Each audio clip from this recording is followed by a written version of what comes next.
آج کل کے دور میں انسان کی صحتیابی کے حوالے سے نہیں معلوم ہوتا کہ انسان اپنے اندر کون سے مرض کو پال رہا ہے، اور اگر پراپر انسان میڈیکل چیک اپ نہ کروائے تو ہو سکتا ہے کہ وہ مرض جو پوشیدہ ہو انسان کو اچانک موت کے منہ تک پہنچے۔ بہت ساری تفصیل ہو سکتی، البتہ میرا موضوع یہ نہیں ہے، لیکن ایک بات یاد رکھیں کہ اگر انسان واقعاً عبادات کو خلوص قلب کے ساتھ انجام دے تو بہت سارے امراض تو اس کے جسم میں پروان چڑھ ہی نہیں پاتا۔ البتہ انسان بچتا ہے وہ الگ بات، ورنہ روزہ انسان کا بگاڑتا کچھ نہیں ہے، بناتا سب کچھ ہے۔ نماز انسان کو سنوارتی اور سجاتی ہے، زکوٰۃ انسان کے دل کو نرم بناتی ہے، حسین کا ماتم انسان کو حسین سے قریب کر دیتا ہے، غریب نہیں کرتا قریب کرتا ہے۔ صلوات پڑھیں محمد علیہ۔ اب اللہ کے حبیب فرماتے ہیں من کتبہا، جو شخص بھی سورہ زخرف کو لکھے، روایت میں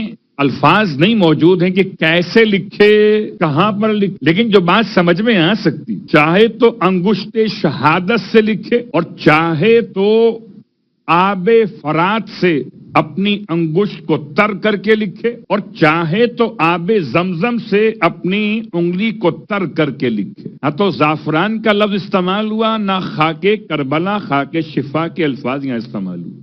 من کتبہا وشربہا، جو اس سے لکھے اور لکھ کے پی لے، سورہ زخرف کو لکھے اور لکھ کر پی لے۔ عجیب جملہ ہے۔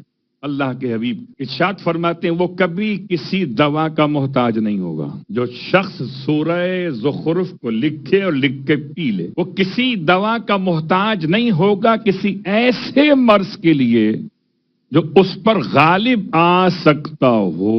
اس کو ہم یوں کہتے ہیں کہ مرض آ جانے کے بعد دوا کرنا سنت انبیاء ہے، لیکن مرض آ جانے سے پہلے مرض سے بچ جانا یہ طریقہ انبیاء ہے۔ تو اللہ کے حبیب نے میں اس لیے اتنا کھول کے بیان کیا کہیں ایسا نہ ہو کہ آپ دوا چھوڑ کر پھر کہیں۔ صلوات پڑھیں محمد۔ آپ فرماتے ہیں کہ اگر کوئی انسان لکھے اس کو اور لکھ کر پی لے تو کبھی زندگی میں کسی دوا کا محتاج نہیں ہوگا۔ اللہ اکبر۔ پھر آپ فرماتے ہیں اگر اس کے پانی کو چھڑک دیں کسی ایسے شخص پر جس سے ایسی بیماری ہو جو رنگ بدلتی ہو، ڈائگنوز نہ ہوتی ہو، آج نے ترجمہ کیا مسروع کا، اسے مرگی کے دورے پڑنا، اگر کسی ایسے شخص پر سورہ زخرف کے آیات کو لکھ کر اس کا پانی چھڑک دیا جائے تو ارشاد فرماتے ہیں اللہ کے حبیب کہ خدا اسے اس کی برکت سے شفاء کاملہ عطا کر دیتا، اور اس کے اندر جتنے جرمز ہوتے ہیں ان تمام تر جرمز کو خدا اس کی برکت سے جلا کر راکھ کر دیتا ہے۔ جیسے کینسر کے جراثیم جلائے جاتے ہیں ایسے اس سورہ کی برکت سے بھی جراثیم جلائے جاتے ہیں۔ ہر ایک مرض کا علاج ہے مگر بغض علی کا علاج ہر ایک مرض کا علاج ہے۔